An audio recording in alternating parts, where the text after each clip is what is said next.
तर मित्रांनो आपण प्राचीन कोकणमध्ये आलेलो आहे मित्रांनो, तो तुम्हाला दाखवत आहे. हा प्रवेशद्वार आहे, तुम्ही तिकीट चेक करू शकता. त्यानंतर आपण निघालो इकडून. मित्रांनो काही माणसं निघाले. त्यातील वनस्पती व प्राणी यांची हत्या केल्यास ते पाप समजले जाईल अशा विविध धार्मिक ग्रंथांचा अभ्यास करून एक नक्षत्रबाग तयार केली आहे. प्रत्येकाच्या जन्म नक्षत्रानुसार एक वृक्ष आराध्य वृक्ष म्हणून मानला जातो. त्याची पूजा अर्चा केल्यास त्या व्यक्तीला धनसौख्य आरोग्य प्राप्त होते. बाहेर आम्ही बोर्ड लावलाय प्रत्येकाच्या जन्म नक्षत्रानुसार. एक्झिट करताना तुम्ही तो बोर्ड बघू शकता. कोकणची कला हा इथे पिंपळपार आहे. आपण कोकणी माणसं वड पिंपळाला पवित्र मानतो. तसेच त्याला दीर्घायुष्याची प्रतीके मानलेली आहेत. त्याला पिंपळपार असे म्हणतात. आणि हा जो दगडी कट्टा बांधलेला आहे त्याला कोकणी भाषेमध्ये पार असे म्हणतात. हा पार सुमारे 400 वर्षापूर्वी बांधला गेला. हा ज्यावेळी बांधला गेला त्यावेळी पिंपळास रोप लावण्यात आले. म्हणजे हा पिंपळ सुद्धा 400 वर्षापूर्वीचा जुना आहे.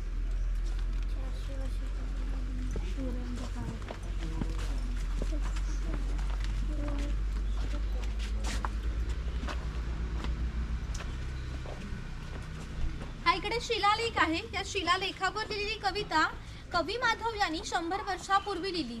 चिपळूण येथे झालेल्या पहिल्या कोकण मराठी साहित्य संमेलनामध्ये या कवितेला कोकणची प्रातिनिधिक कविता म्हणून स्वीकारण्यात आले. या कवितेत कवींनी निसर्ग सौंदर्याचे वर्णन केले आहे. या कवितेत नंदनवन हा शब्द आला आहे. नंदनवन या शब्दाचा अर्थ स्वर्गातील इंद्राची बाग. ती जितकी सुंदर आहे तितकेच आपले कोकणही सुंदर आहे. ही गुहा आहे. गुहा हे काळाचे प्रतीक आहे. गुहेच्या अलीकडे आहे वर्तमान काळ, तर गुहेच्या पलीकडे आहे 500 वर्षापूर्वीचा भूतकाळ. तर इथून पुढे पाहणार आहोत 500 वर्षापूर्वी कोकणी माणसे कशी राहत होती, त्यांची ग्रामरचना, समाजरचना, खाद्य संस्कृती, परंपरा कशा होत्या त्या पुढे पाहणार आहोत. गुहेतून येताना वाकून या. ज्यांच्या गळ्यामध्ये कॅमेराचा आयडी आहे त्यांनीच फोटो येताना काढत चला. पुढे येतानाचा रस्ता वेगळा आहे.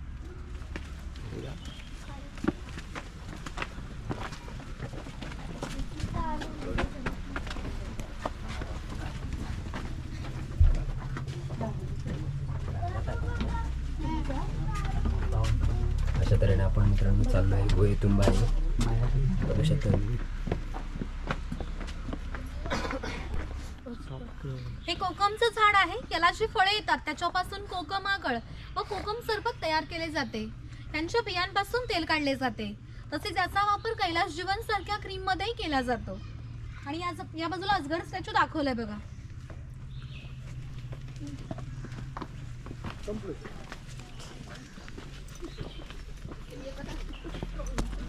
परशुराम. आपल्या पुराणात उल्लेख आलेला आहे की हजारो वर्षांपूर्वी भगवान परशुराम होऊन गेले. त्यांनी संपूर्ण पृथ्वी जिंकून घेतली आणि जिंकून घेतलेली संपूर्ण पृथ्वी त्यांनी दान केली. आणि दान केलेली कोणतीही गोष्ट आपण स्वतःसाठी वापरत नाही, परंतु यांना राहण्यासाठी भूमी आवश्यक होती. आज आपण ज्या ठिकाणी उभे आहोत त्या ठिकाणी हजारो वर्षांपूर्वी समुद्र होता. त्याच्याशी त्यांनी युद्ध केले व 40-50 किलोमीटर पाठीमागे ढकलले व ह्या ठिकाणी सुंदर अशा कोकण प्रदेशाची निर्मिती केली. म्हणून या भूमीला परशुराम भूमी असे म्हणतात. कोकणामध्ये लाल रंगाचा जांभा नावाचा दगड मिळतो. त्या दगडाचा हा जो पक्का रोड बांधलेला आहे त्याला कोकणी भाषेमध्ये पाखाडी असे म्हणतात. ही पाखाडी सुमारे 400 वर्षापूर्वी बांधली गेली. ती पूर्वी गणपतीच्या देवळापर्यंत होती. काळाच्या ओघात ती नष्ट झाली. आता ती फक्त आपल्याला प्राचीन कोकणमध्ये शिल्लक राहिलेली पाहायला मिळते. पूर्वी सामान्यपणे अशा पाखाड्या ग्रामदेवतेकडे जाण्यासाठी बांधल्या जात असत. आता आपण सुद्धा याच पाखाडीने प्राचीन कोकणमधील ग्रामदेवतेकडे जाणार आहोत.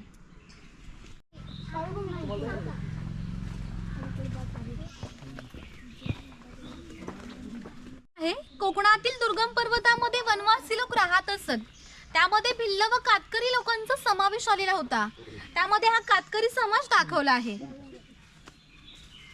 वाघ आणि वाघाची गुहा दाखवले आणि या बाजूला गाव शिकार दाखवले बघा. पूर्वीचे लोक गाव शिकार कसे करायचे ते या बाजूला दाखवलेत बघा.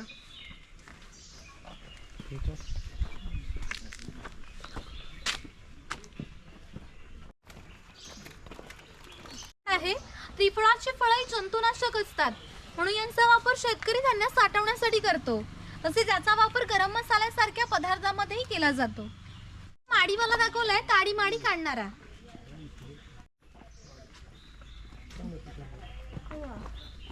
हे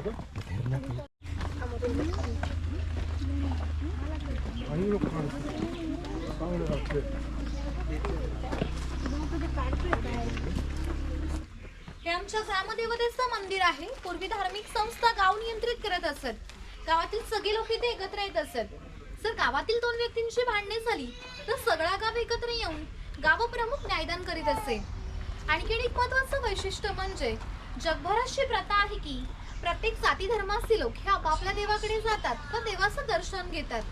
तसंच आपण कोकणी माणसं सुद्धा वर्षभर देवळात जाऊन देवाचं दर्शन घेतो.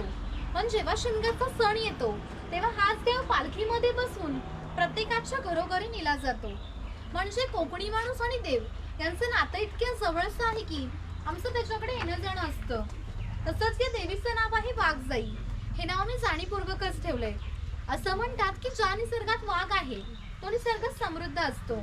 500 वर्षापूर्वीचा निसर्ग सुद्धा असाच समृद्ध होता. तर आमच्या भावविश्वामध्ये देवत्वाचं स्थान आहे. आपण कोकणी माणसं वड पिंपळ साप नागाची पूजा करतो. म्हणजेच आपण निसर्ग पूजक माणसे आहोत. म्हणून या देवीचं नाव सुद्धा निसर्गाशी संबंधित असंच ठेवले वाघजाई. आणि आपण जेव्हा मंदिरामध्ये जातो तेव्हा देवाला नमस्कार करून झाल्यानंतर गारणं घालतो. तसंच गारणं आपण देवाला इथे घालणार आहोत. सर्वांनी हात जोडून उभे राहा आणि होय महाराज म्हणा.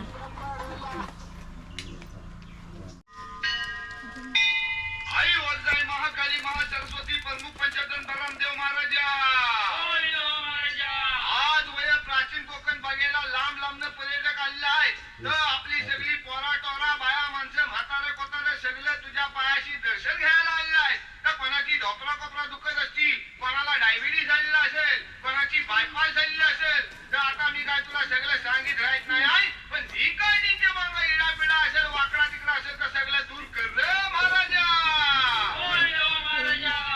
ह्यांच्यावर कोणी करणी केला नसेल, कोणी उदाटकी केला नसेल, कोणी देव घातला नसेल तर तू सीमेचा रखवाली हायस. तर सगळं सीमेच्या बाहेर चिरून टाक आणि तिथं आलेल्या कोणत्या विकासाला धक्का लाव देऊ नको रे महाराजा. ह्यांची कोणला पोरगी भेटत नसेल, कोणला पोरगा भेटत नसेल, कोण लग्नाचं अडकलेलं असतील आणि ज्यांची लग्न झालेली आहेत त्यांना चांगली पोराटोरा होऊ दे आणि त्या पोराटोरांचं लय डिग्री पर्यंत शिक्षण होऊ दे महाराजा. अया शिक्षण झालेल्या पोरांना मनासारखी नोकरी भेटू दे. आणि जर का साहेबान गौरी गणपती हरी राजा द्याला नाही तर त्या साहेबाचं काय करायचं तर तुला ठाव आहे रे महाराजा. जुनं कोकण बघी आलेलं आहे. तसं प्रत्येकाचं आपापलं गाव असेल, गावात घरदार असेल, जमीन जुमला झाडामाडा असतील, गावाकडे म्हातारी कोतारी माणसं असतील, ती सगळी ह्यांचीकडे वाटेला ढोलं लांब बसलेली असतील. या सगळ्यांना भेटायला जायची ह्यांना बुद्धी दे रे महाराजा. या सगळ्यांच्या वतीने नारळ देऊन तुला गाळाने घालतावाय. हा नारळ नव्हता सोन्याचा गोला मानून ही जी काय माणसं स्वतःच्या गाडीने आलेली असतील, कोण रेल्वेने आलेला असेल, कोण एशीने आलेला असेल, त्या सगळ्यांना आपापले घरात सुखरूप पोचव रे महाराजा. सगळ्यांच्या कामाधंद्यात गुरा ढोरात बरकत दे आणि पुढच्या वर्षी पण होय पर्यटक तुझ्या चरणी येतील. तशी त्यांच्या पायात ताकद दे, बुद्धी दे आणि त्यांची रखवाली कर रे महाराजा. अरे हुरा रे हुरा. आणि आमच्या वाघजाई मातेचा सोन्याचा तुरा रे. लाकडी ढोला आहेत, मातीचे ताशे आहेत. त्यांचा खालील भाग हा मातीचा बनवलाय. हे ताशे 110 वर्षापूर्वीचे जुने आहेत. ही वाद्य वाजवणारे जर कसबी असतील तर यांचा आवाज 1 ते 2 किलोमीटर पर्यंत लांब जात असे. पूर्वी यांचा वापर संदेश वहन आणि धार्मिक कार्यामध्ये केला जात असे.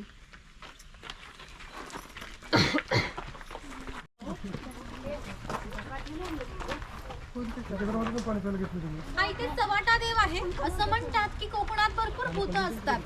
तर कोकणवासियांची अशी श्रद्धा आहे की हा देव त्यांच्यावर नियंत्रण ठेवतो. म्हणून याला शिमग्याच्या वेळी गाराणे घातले जाते. तसेच पशुबळी दिले जातात. इकडे हे वीरगळ आहे. सैन्यामध्ये शहीद झालेल्या लोकांचं प्रतीक चिन्ह. म्हणजे पूर्वीच्या काळी अक्षर लिपी वगैरे नव्हती तेव्हा सिलेबसचे दगडावर कोरीव काम करून ठेवायचे.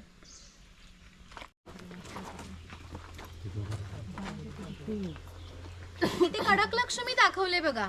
पूर्वी पोतराज लोक स्वतःला साबुकाने मारून घ्यायचे. ते गावामध्ये असते खेळ दाखवण्यासाठी यायचे, ते इकडे दाखवलेत बघा.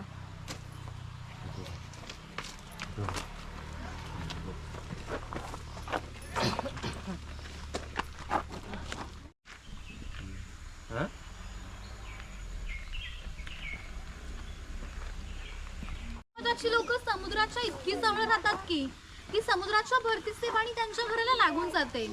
तरी लोक एवढी छोटी होडी घेऊन समुद्रामध्ये 8-10 तास मासेमारी करतात. कधी कधी समुद्राच्या उसळणाऱ्या लाटा हे त्यांच्या होडीपेक्षा मोठ्या असतात. तरी लोक आपली होडी कुशलतेने वल्लावतात व पहाटेच्या वेळी घरी येतात.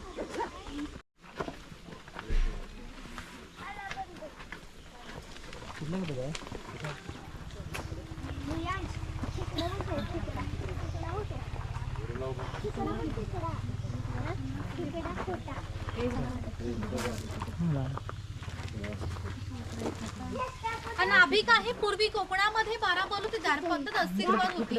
नाभिक, सुतार, कासार, चर्मकार हे प्रत्येकाच्या घरोघर जाऊन सेवा पुरवीत असत. त्या बदल्यात त्यांना पैसे नव्हे तर केवळ धान्य मिळत असे.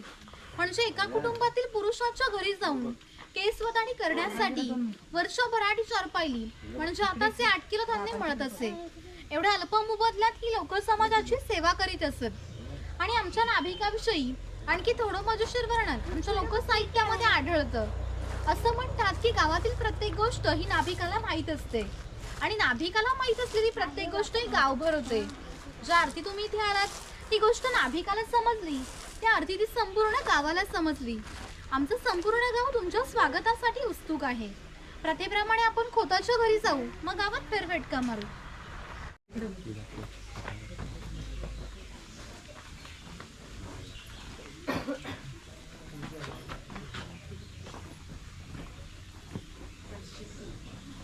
हे खोताचं घर आहे. राजाच्या गावातील थेट प्रतिनिधी म्हणजे खोत. धार्मिक व राजकीय बाबतीत पहिला मान हा खोताचा असेल. खोत हा गावचा प्रमुख असेल. गावात न्यायदान करणे, महसूल गोळा करणे, कायदा व सुव्यवस्था सांभाळणे ही कामे खोताची असत. ही खोताची बायको आहे. कोकणी स्त्रिया सुंदरी होत्या, तसेच शूरही होत्या, परंतु त्यांना स्वातंत्र्य नव्हते. माझघराचा उंबरठा ही त्यांच्यासाठी मर्यादा होती. ही खोताची 2 मुले आहेत. ती आपला परंपरागत खेळ सोंगट्या खेळत आहेत. हाच खेळ महाभारतात धर्मराज व दुर्योधन यांच्यामध्ये द्योत या नावाने खेळला गेला. त्याच्यामध्ये हस्तिदंती फासे असतात, शंखांच्या कवड्या असतात. त्या टाकून एक विशिष्ट प्रकारचे दान मागितले जाते.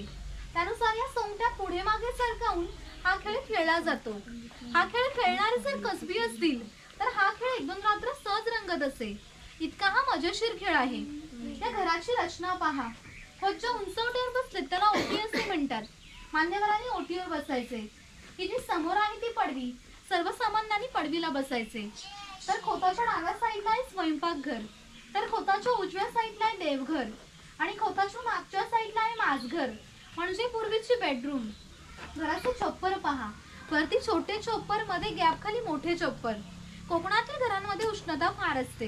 ही उष्ण हवा ह्या गॅप मधून बाहेर जाते व बाहेरची थंड हवा तिची जागा घेते. त्यामुळे घरातील वातावरण थंड राहते. घरासमोर अंगण आहे. अंगणात तुळस आहे. अंगण हे कोकणी घराचं वैशिष्ट्य आहे. तुम्हाला कोकणातील एकही घर असं दिसणार नाही की ज्यापुढे अंगण नाही आणि तुळसही नाही. या बाजूला अडकीत त्यांचे जुने प्रकार दाखवले. सुपारी फोडायचे अडकीत ते बघू शकता.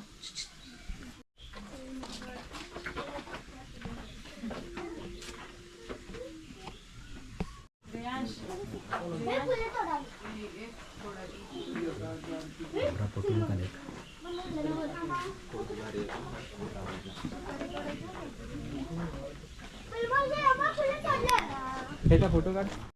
परमिशन तिकीट घेतले म्हणून ते फोटो काढतात.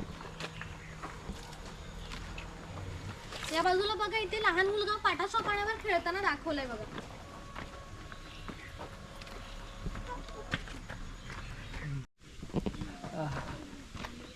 हे भारी आहे ना.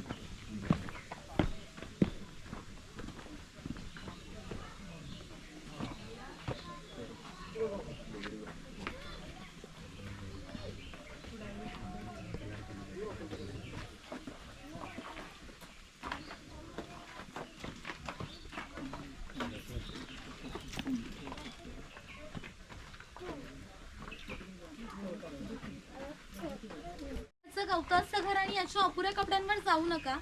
याचं पूर्वीच असं घर होतं तसंच घर आम्ही ते उभारलं आहे.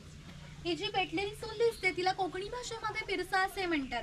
ती सतत पेटली ठेवली जायची कारण घरामध्ये पूर्वी लायटर किंवा माचीस नव्हती. शेतकऱ्याच्या बायकोला जेव्हा स्वयंपाक करायचा असेल तेव्हा ती चुलीतले 2-3 निखारे घेऊन स्वयंपाक घरातील चूल पेटवीत असे. जर हा विस्तव झाला तर घरातून गारगोटा ठेवलेला असत ते एकमेकांवर घासून हा विस्तव केला जात असे. ही खोयनी आहे. हिचा वापर मासे पकडण्यासाठी केला जातो. ही पाठीमागे बेलीने बांधून पाण्यामध्ये ठेवली जाते आणि हिची अंतर्रचना अशी आहे की हिच्या आतमध्ये गेलेला मासा पुन्हा बाहेर पडू शकत नाही. ती शिणाने सारवलेली टोपली आहे. तिला कोकणी भाषेमध्ये कणकी असे म्हणतात. तिचा वापर शेतकरी धान्य साठवण्यासाठी करतो. पूर्वी शेतकरी भातवरी नाचणी यासारखे धान्य पिकवीत असे. ते धान्य कणकीमध्ये ठेवून त्यावर त्रिफळाची फळे पसरवून त्यावर झाकण लावून ती बाहेरून शिणामातीने लिपून घेत असे. त्यामुळे आतील धान्य 3-4 वर्ष सहज टिकत असे. ठाणे जिल्ह्यातील वनवासी लोक अजूनही याच पद्धतीने धान्य साठवतात. ही शेतकऱ्याची बायको आहे. ती शेतकऱ्याची मुलगी आहे. हा पाळणा शेतकऱ्याच्या घरात कायमस्वरूपी टांगून ठेवलेला आहे कारण शेतकऱ्याच्या घरात दरवर्षी पाळणा आलत असे. शेतकऱ्याला 8 ते 10 मुले असत. म्हणजे पूर्वी एकत्र कुटुंब पद्धत ही अस्तित्वात होती आणि घरामध्ये गौरी गणपतीचा सण दाखवलाय बघा.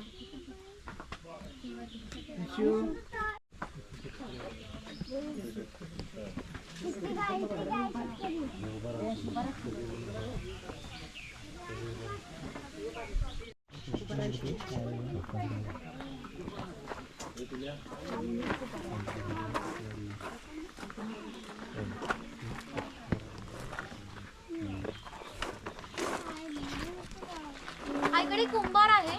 मातीशी संबंधित सर्व कामे हा कुंभार करीत असे.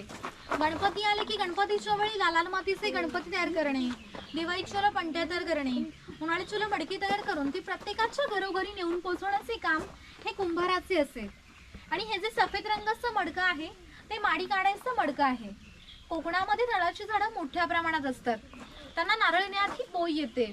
तिला आडवा काप दिला जातो व बाजूने विशिष्ट प्रकारचा झाडपाला लावला जातो. तो झाडपाला आतील माडी शोषून घेतो व ही थेंब करणारी माडी हे मडकेवर सेवर लावून त्यामध्ये साठवली जाते. काळाच्या ओघात 12 बलुतेदारांचे व्यवसाय नष्ट झाले परंतु माडी काढायचा व्यवसाय अजूनही व्यवस्थित सुरू आहे. सोनार हा गावातील महत्त्वाचा घटक होता. गावातील स्त्रियांना लागणारे दागिने तसेच देवदेवतांना लागणारे दागिने बनवून देण्याचे काम हा सोनार करीत असे. त्याच्या अप्रतिम कलाकुसरीमुळे त्याच्या दागिन्यांना जगभर मागणी होती. नवरात्री, शिमगा व अन्य वेळी ग्रामदेवतेला दागिने घालण्याचा मान हा सोनाराचा असे.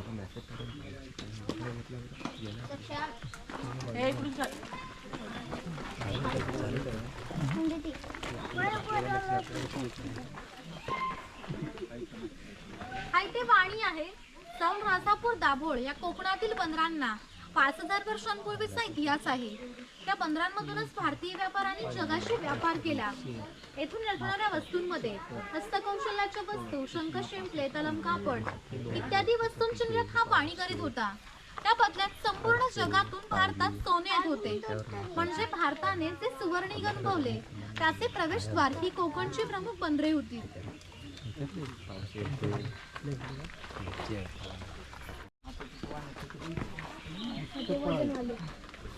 हा सुतार आहे. शेतकऱ्याला लागणारी लाकडी अवजारे बनवून देण्याचे काम हा सुतार करीत असे. हा सावंतवाडीचा सुतार आहे. सावंतवाडीतील लोकांचे लाकडावरील कोरीव काम हे आजही जगप्रसिद्ध आहे. त्यांच्या काही हस्तकौशल्याच्या वस्तू तुम्हाला आमच्या हस्तकला विक्री केंद्रामध्ये पाहायला मिळतील.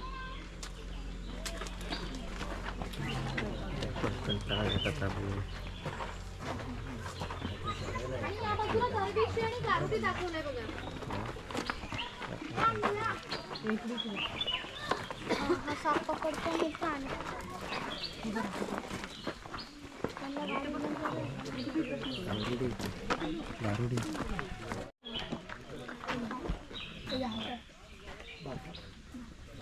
हा लोहार आहे. शेतकऱ्याला लागणारी लाकडी अवजारे बनवून देण्याचे काम जसे सुताराचे असे त्याचप्रमाणे शेतकऱ्याला लागणारी लोखंडी अवजारे बनवून देण्याचे काम हा लोहार करीत असे.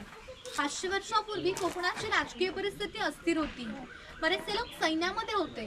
त्यांना लागणाऱ्या लोखंडी ढाली व तलवारी बनवून देण्याचे काम हा लोहार करीत असे.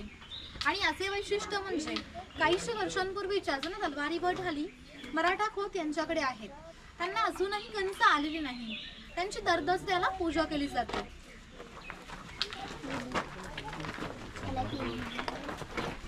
तलवार बघू शकतो तुम्ही मित्रांनो. एक नंबर अशी धार काढलेली आहे. ही कोकणी माणसं आपल्या जेवणात खोबरेल तेलाचा वापर जास्त प्रमाणात करीत असत. शेतकरी आपल्या बागेतील खोबरे घेऊन तेलाकडे जात असे. तरी त्याच्यात एकच तेल पाडून देत असे. हा तेलाचा घाणा आहे, याला खुंट असे म्हणतात. याच्या आतमध्ये सुके खोबरे घातले जाते आणि हे जे उभे लाकूड आहे याला कोकणी भाषेमध्ये लाट असे म्हणतात. ही लाट ही आडव्या लाकडाला अशा तऱ्हेने बांधली जाते की जेणेकरून ही लाट उभी राहते. त्या ठिकाणी जोकडाला बैल बांधला जातो व ह्या आडव्या लाकडावर हा दगड ठेवून तरी स्वतःच्यावर बसतो. हे सगळं वजन घेऊन हा बैल गोल फिरवला जातो जेणेकरून आतील खोबरं रगडून त्याचं तेल निघतं. हे तेल भरून काढायचं असेल तर जोकडाचे बैल सोडायचे व ही 2 लाकडं बाजूला करून आतील तेल भरून काढायचे. पुन्हा जर नवीन तेल पाडायचे असेल तर त्याची क्रमवार मांडणी करून हे तेल पाडले जात असे. म्हणजे पूर्वी पसा ते 1.5 पसा तेल पाडण्यासाठी 1 ते 1.5 तास लागत होता. यावरून तुमच्या लक्षात येईल की पूर्वीचे जीवन किती कष्टमय होते. हा बुरुड समाज आहे. पूर्वी प्रत्येक व्यवसाय हा जातीनीय होता. व्यवसाय निवडीचे स्वातंत्र्य नव्हते. प्रत्येकाला आपापल्या जातीचाच व्यवसाय करावा लागत असे. बांबूच्या वस्तू बनवण्याचे काम हा बुरुड करीत असे. हे सूप आहे, ही फुलांची परडी आहे, ही रोळी आहे. हिचा वापर धान्य धुण्यासाठी केला जातो. तसेच आजही धार्मिक कार्यामध्ये केला जातो. आपल्या घरामध्ये जेव्हा शुभ कार्य असते तेव्हा घरातील सौभाग्यवती स्त्रिया किंवा कुमारिका त्या रोळीमध्ये दिवा घेऊन उभ्या असतात. जर हा दिवा शुभ कार्य पार पडण्याआधी विझला तर ते अशुभ मानले जाते. आजही आपल्या साखरमान्याचं लग्न जर मुंबईला असेल तर ही रोळी गावावरून मुंबईला पाठवली जाते. कारण मुंबईला सर्व वस्तू मिळतात पण ही रोळी नाही मिळत. स्वयंपाकघर आहे. प्रत्येक समाजाची स्वतंत्र अशी एक खाद्य संस्कृती असते. कोणत्याही 2 समाजाची खाद्य संस्कृती समान नव्हती. तसेच कोकणी माणसांची चविष्ट अशी एक खाद्य संस्कृती आहे. कोकणी माणसं आपल्या जेवणात भात व मासे मोठ्या प्रमाणात खातात. कोकणात येऊन माशाची आमटी, उकडीचे मोदक, भाजणीचे वडे न खाणे म्हणजे कोकण न अनुभवल्यासारखे आहे. पूर्वी घरामध्ये दगड मातीच्या वस्तू असत. ते जातणीसारखं दिसतंय त्याला घिरट असे म्हणतात. जातणीमध्ये धान्य दळून निघतं तर घिरटामध्ये भात घातला जातो व अख्खा तांदूळ बाजूला होऊन कोंडा बाजूला होतो. हे मोदक पात्र आहे आणि हे पुरण यंत्र आहे.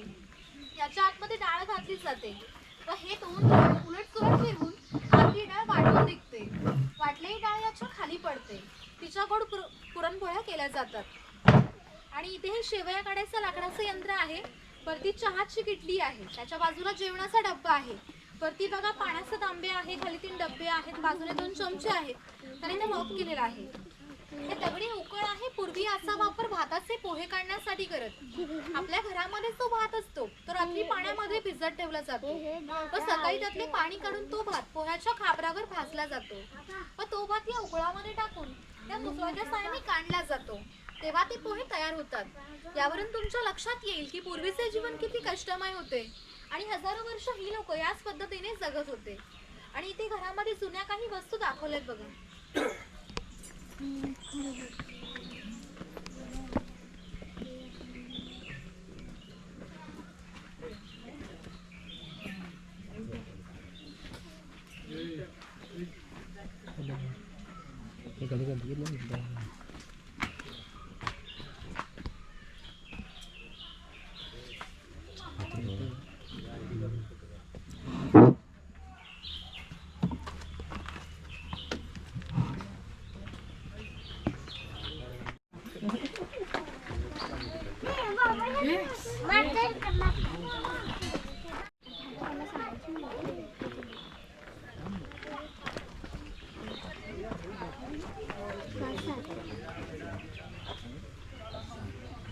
हा कासार आहे. मगाशी सांगितल्याप्रमाणे 12 बलुतेदार प्रत्येकाच्या घरोघर जाऊन सेवा पुरवीत असत.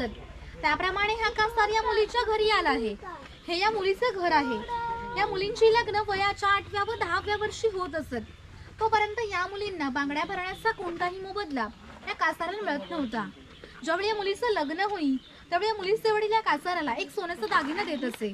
त्या व्यतिरिक्त या कासाराला कोणताही मोबदला मिळत नव्हता. म्हणजे हा कासार 8-10 वर्ष या मुलींना मोफत बांगड्यात येत होता.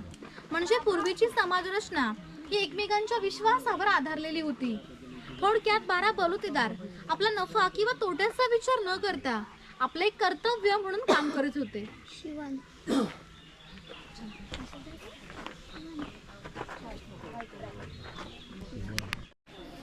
पाणवठा म्हणजे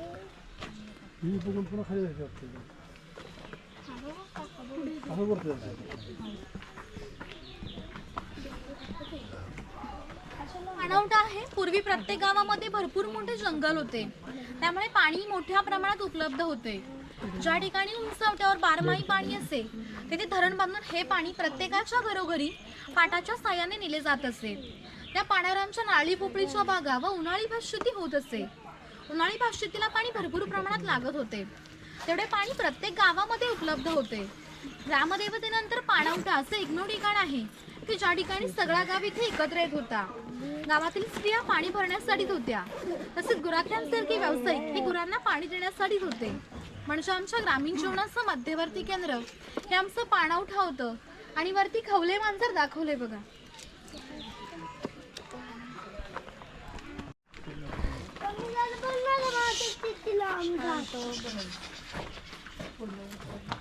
हा चर्मकार आहे. चामड्याच्या वस्तू बनवून देण्याचे काम हा चर्मकार करीत असे. आणि याच्या जोडीला आणखी एक प्रसंग सांगतो की 500 वर्षापूर्वी घडला. इथून 80 किलोमीटर अंतरावर मार्लेश्वर नावाचे एक देवस्थान आहे. त्या ठिकाणी एका पर्वतात एक मोठी गुहा आहे. त्या गुहेमध्ये शंकराची पिंडी आहे. आणखीन एक महत्त्वाचं वैशिष्ट्य म्हणजे त्या गुहेमध्ये अजूनही जिवंत साप आहेत. पूर्वी मार्लेश्वर देव हे एका गावामध्ये राहत होते. त्या गावातील लोक वाईट मार्गाने वागू लागले, त्यामुळे शंकराचे पावित्र्यही कमी होऊ लागले. हे शंकराला मान्य होणे शक्य नव्हते, म्हणून त्याने गाव सोडून जाण्याचा निर्णय घेतला व मकर संक्रांतीच्या आदल्या रात्री शंकर गावाबाहेर पडला. गावाबाहेर एक चर्मकाराचे घर होते. चर्मकार गरीब, नीतिवान पण श्रद्धाळू होता. शंकराने कोणत्याही जातीपातीचा विचार न करता चर्मकाराला मशाल दाखवण्याची विनंती केली व चर्मकाराने सुद्धा अतिथी देव भव समजून मशाल दाखवण्यास सुरुवात केली. पण ज्या ठिकाणी मार्लेश्वर हे देवस्थान आहे त्या ठिकाणी आल्यावर शंकराने आपले खरे रूप प्रकट केले व चर्मकारास दर्शन दिले व त्यास सांगितले, यापुढे मी इथेच राहणार आहे. या गोष्टीला जवळजवळ 500 वर्ष होऊन गेली, परंतु आजही संक्रांतीला शंकराची मूळ गावातून पालखी निघते. तिला मशाल दाखवण्याचे काम चर्मकाराचा आजचा वंशजच करतो. म्हणजे मार्लेश्वर हे असं देवस्थान आहे की ज्या ठिकाणी कोणताही जातीभेद मानला जात नाही. आता घेऊन येते वरती, या समोर आहे.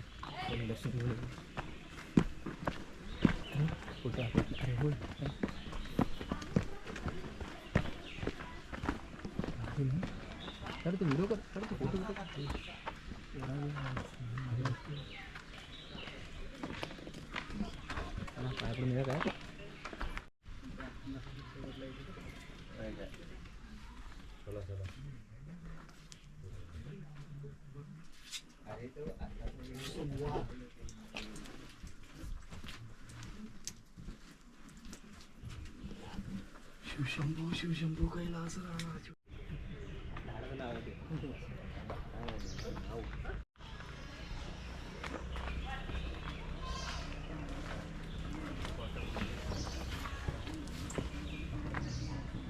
हा धनगर आहे. धनगर या मराठी शब्दाचा अर्थ आहे की ज्याच्याकडे भरपूर धन आहे. हा धनगर समाज इतक्या दुर्गम ठिकाणी राहत असे की त्यांचा पहिला बस स्टॉप 10 ते 12 किलोमीटर अंतरावर असे. ही लोक जेव्हा गावामध्ये आहेत तेव्हा त्यांच्या पायात चामड्याच्या वाणा, हातात घुंगराची काठी, खांद्यावर फाटकी घोंगडी या वेशभूषेत येत असत. असे असले तरी धनगर 100 ते 125 गायी, 5 ते 25 म्हशी यांचा मालक असे. या गायी म्हशींची किंमत 8 ते 10 हजार पर्यंत असते. साऱ्यांची विक्री करायचे म्हटले तर काही लाखात जाते. इतक्या धनसंपत्तीचा मालक हा धनगर होता आणि याची राहणीमान साधी होती. इथे ही बकरीची गोटी आहे. जंगली श्वापदांपासून संरक्षण करण्यासाठी ही इतक्या उंचावर बांधलेली आहे. हिच्या आतमध्ये 2 बांबूंच्या मध्ये एक फट आहे. याने गेलेला महिला त्या फटीमधून खाली पडतो आणि त्या छपराची रचना जरी ओबडधोबड दिसली तरी कितीही पाऊस पडला तरी आतमध्ये पाणी जात नाही.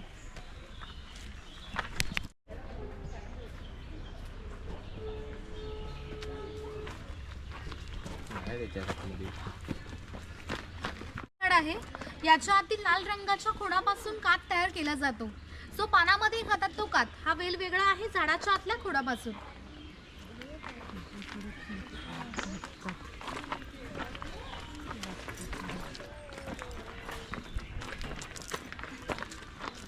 पट्टी आहे. ते खैराचं झाड तोडून त्याच्या आतील खोडाचे बारीक बारीक तुकडे केले जातात. ते बारीक बारीक तुकडे पहिले 4 मडक्यांमध्ये पाण्यासोबत उकळवले जातात व त्याचा जो लाल रंगाचा पाक तयार होतो तो पाक या 5व्या मडक्यामध्ये विशिष्ट तापमानावर उकळवला जातो व तो पाक सावलीमध्ये सुकवून त्याच्या वड्या पाडल्या जातात. त्यापासून कात तयार होतो. या कात तयार होण्याच्या प्रक्रियेला 3 ते 4 महिने लागतात. त्यापासून कात तयार होतो. इथे हे मचाण आहे. पूर्वी अशा मचाणांचा वापर शिकारीसाठी किंवा फार मोठ्या भूप्रदेशावर लक्ष ठेवण्यासाठी केला जायचा. तुम्ही जर वरती जाणार असाल तर तिघं एका वेळेला जाऊ शकता स्वतःच्या जबाबदारीवर.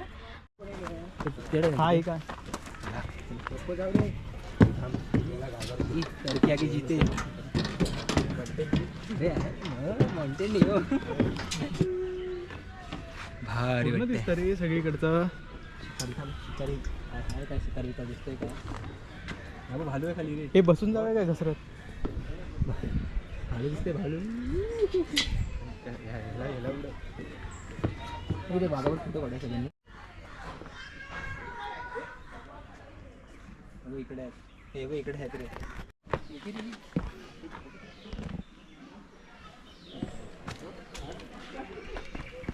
हे मग आम्ही गेलो होतो ना तसा वेगळं तिकडे ना बाहेर 2-3 तिकडे कोल्हापूरला. इकडे